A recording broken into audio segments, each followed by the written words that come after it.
पावसाळ्या दिवसातील ती दुपार होती. साधारण 2-3 वाजले असतील, पण सूर्याचा कुठेच ठावठिकाणा नव्हता. आकाश काळ्या ढगांनी भरले होते. पावसाची बारीक बारीक रिपचिप चालूच होती. सगळी धरती हिरवीगार झाली होती. नारळाची झाडे मुक्त होऊन वाहणाऱ्या वाऱ्याबरोबर डोलत होती. घरात बसूनही कंटाळाच आला होता. मग कपडे चढवले, पायात चप्पल अडकवली आणि सरळ बाहेर पडलो. रत्नागिरीत तशी मनोरंजनाची ठिकाणे फार नाहीत. पण मग जायला कुठली वाट नसली की मी सरळ समुद्रकिनाऱ्याची वाट धरतो. समुद्राचं रूप पण किती वेगवेगळे असतात. सकाळी कोवळ्या सूर्यप्रकाशात अवखळ भासणारा हा समुद्र दुपारी मात्र अंतःकरणात फार मोठी गुपित साठवून वागणाऱ्या गंभीर माणसासारखा भासतो. ओहोटीला रुसून बसलेल्या मुलासारखा आपल्यापासून दूर जाऊन बसतो, तर भरतीला शत्रू सैन्यावर धावून येणाऱ्या विजयश्रीसाठी आसुसलेल्या सैन्यासारखा. पावसात भिजत समुद्राच्या हळुवार लाटा पायावर घेत किनाऱ्यावरून फिरण्यात जे सुख आहे ते काय वर्णावे. पण आज मला कशातच आनंद वाटत नव्हता. त्या विशाल समुद्रासमोर माझे एकटेपण मला जास्तच बोचत होते. ज्या हातात कुणाचा हात नाही त्या हाताचा उपयोग तरी काय. आपली कुणीतरी असावी जवळची, मनातले सगळे विचार तिच्यासमोर मोकळे करून टाकावेत. आपण बोलत राहावे आणि तिने ऐकत राहावे, आणि तिने बोलत राहावे आणि आपण ऐकत राहावे. तिच्या डोळ्यात बघत सारी दुनिया विसरून जावे, असे आणि बरेचसे विचार मनात गर्दी करून होते. माझी तंद्री भग्न पावली.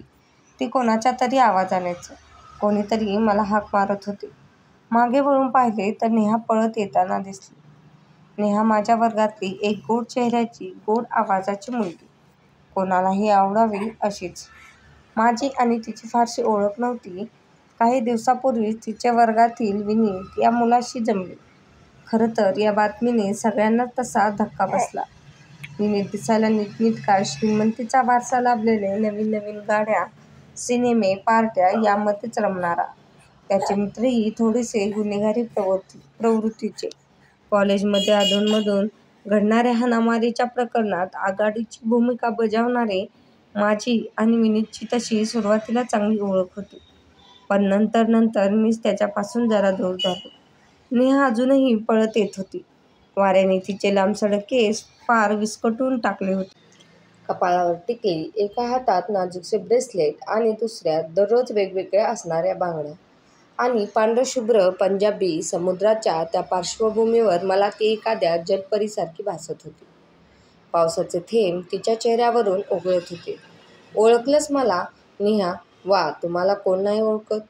खरं तर माझे नाव तुम्हाला माहीत आहे हे ऐकूनच आश्चर्य वाटले. मी, तुम्ही वगैरे काय? नेहा, मग काय मोठी लोक तुम्ही. मी स्तुतिसुमन उधळायची काय थांबत नव्हतो. खरं तर ती माझ्याशी बोलतीये यावरच माझा विश्वास बसत नव्हता. पुरे, तूच ठीक आहे. बरं, तू इकडे कसा? नेहा, आलो असाच फिरत फिरत. मला समुद्राच्या किनाऱ्यावर फिरायला खूप आवडते.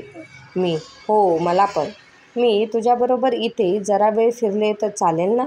नेहा, त्यानंतर जवळजवळ 1 तासभर आम्ही खूप मस्त मनसोक्त गप्पा मारल्या.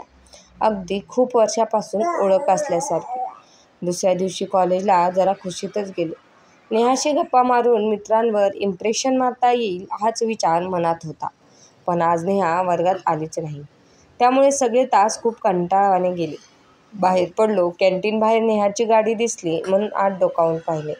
नेहा, विनीत आणि त्याचा ग्रुप बसला होता. विनीत तिला जोर लावत जोरजोरात काहीतरी ओरडत होता. शेवटी वैतागून ती बाहेर पडली. तिच्या डोळ्यातून पाणी वाहत होते. नक्कीच काहीतरी भांडण झाली होती. मी बाहेरच उभा होतो. तिने एकदा माझ्याकडे बघितले आणि गाडी चालू करून निघून गेली. मी पण माझी गाडी काढली आणि घरी न जाता गाडी समुद्राकडे वळवली. माझा अंदाज खरा ठरला. दूरवर नेहा गुडघ्यात डोकं खुपसून रडताना दिसली. मला बघताच तिने डोळे पुसले आणि दुसरीकडे कुठेतरी बघत बसली. बराच वेळ शांततेत गेला. मग तीच म्हणाली, विनीत खरंच खूप चांगला आहे रे. त्याचे माझ्यावर खूप प्रेम आहे, पण तो माझ्या बाबतीत खूप पजेसिव्ह आहे. मी दुसऱ्या कोणाशी बोललेले त्याला आवडत नाही. काल आपण इकडे गप्पा मारल्या ते त्याला कोणीतरी सांगितले, ते त्याला आवडले नाही. प्लीज तू त्याला समजावून सांग ना की आपल्यात तसे काही नाही आहे. एवढे बोलून ती निघून गेली. दुसऱ्या दिवशी मी विनीत आणि नेहाला एकत्रच भेटलो. त्याला खात्री पटवून दिली की तू समजतोय तसे काही नाही आहे. त्यालाही ते पटले. मग भरपूर गप्पा मारून ती दोघं निघून गेली. त्यानंतर त्या दोघांमधील भांडण वाढतच गेली. कारण एकच त्याचा पॉझिटिव्हनेस. कधी तिने केस मोकळे सोडले म्हणून, कधी लिपस्टिक लावले, कधी शॉर्ट स्कर्ट घातला, तर कधी अजून काही. रोजची भांडणं, रोजची रडारड. कधी ती मला भेटून त्याला समजवायला सांगायची, तर कधी तो मला भेटून तिला त्याच्यासाठी समन्वायला सांगायचा. एव्हाना मी या वकिलीमध्ये चांगलाच पारंगत झालो होतो. नेहा मला म्हणाली, तू सुद्धा वकील का नाही होत? चांगली बोलता येते तुला. कित्येक दिवस गेले. भांडण मात्र या ना त्या कारणाने चालूच होती. विनीतचा माझ्यावर थोडाफार विश्वास होता, त्यामुळे तो त्याच्या मित्रमंडळीसोबत कुठे चालला असेल तर मला नेहाबरोबर थांबायला सांगायचा. मग तो परत येईपर्यंत मी तिच्याबरोबर गप्पा मारत बसायचो. तिचे सरदारजीचे विनोद, कधीतरी एखादी कविता, तिचे गाणे गुणगुणणे, तिच्या मैत्रिणींचे प्रॉब्लेम्स, गॉसिप सगळे काही मनापासून ऐकायचो. पहिल्यांदा विनीतच्या परतण्याची वाट पाहणारी नेहा नंतर मात्र त्याच्यापासून दूर जाऊ लागली. त्याला या ना त्या कारणाने टाळू लागली. त्या दोघांमधील दरी वाढतच गेली आणि आमच्यातले अंतर कमी होत गेले. एके दिवशी तर कमालच झाली. गावात देवीची जत्रा होती. विनीत तिला त्याच्याबरोबर यायला सांगत होता, पण बरं नाही म्हणून टाळले. इकडे मी आणि माझी काही मित्रमैत्रिणी जत्रेला जाणार होतो, तेव्हा नेहाने चक्क माझ्याबरोबर यायला संमती दाखवली. हे म्हणजे माझ्यासाठी खूपच होते. मी चक्क तिला माझ्या गाडीवर बसून जत्रेला घेऊन गेलो. तिकडे आम्ही खूप मजा केली. जत्रेत रंगाची, गुलालाची खूप उधळण झाली. मग आम्ही सगळे अंगाला, कपड्यांना लागलेला रंग धुण्यासाठी समुद्रावर गेलो. तिकडे मस्त पाण्यात खेळलो, मातीत किल्ले केले, खूप धमाल केली. माझ्यासाठी तो दिवस स्वप्नवतच होता. दुसऱ्या दिवशी सकाळी मी सहजच तिला फोन केला. बोलताना सहजच विचारले, कालचा रंग गेला का? तर म्हणाली, तो रंग केव्हाच गेला, पण तुझा रंग उतरत नाहीये. मी म्हणले म्हणजे काय? तर पटकन सरळ करून म्हणाली, अरे म्हणजे मी कुठला तरी रंग तू लावलास ना, तो जातच नाहीये. त्यानंतर असे बऱ्याचदा होत गेले. ती मला काही सुचवायला तर बघत नव्हती. असे तर नव्हते की ती आता माझ्यावर प्रेम करू लागली होती.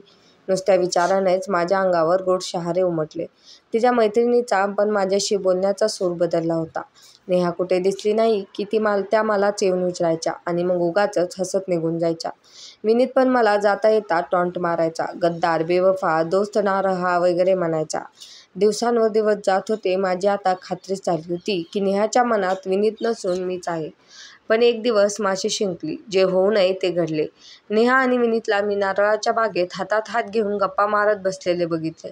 माझ्या मनात रचलेले मनोरे क्षणात कोसळून गेले. पुढे तर काही झालेच नव्हते. असे संबंध विनीत नेहाचे जमले. एकत्र फिरणे, सिनेमा वगैरे, आमच्या कॉलेजचे लव्ह बर्ड्स. आज बऱ्याच दिवसांनी पावसाचे परत भरून आले होते. आज परत मी एकटाच होतो. चालता सहज मागे वळून पाहिले. सगळा समुद्रकिनारा रिकामाच होता. कोणीतरी मागून पळत येऊन मला हाक मारेल ही अपेक्षा व्यर्थ होती. गेल्या मातीमध्ये पावलांच्या खुणा उमटत होत्या आणि होणारी समुद्राची प्रत्येक लाट आळीपाळीने एक खुणा मिटवत होती. जणू काही समुद्रच मला मागच्या खुणा विसरून जायला सांगत होता. दूरवर MTDCमध्ये कुठल्याच्या रिमिक्स गाण्यावर तरुणी नाचत होते. त्यातील काही ओळी कानावर पडल्या. जिंदगी में कोई कभी आए ना रब्बा, आए तो कोई फिर जाए ना रब्बा, देने हो अगर मुझे बाद में आंसू, पहले कोई हंसाए ना रब्बा, पहले कोई हंसाए ना रब्बा. धन्यवाद.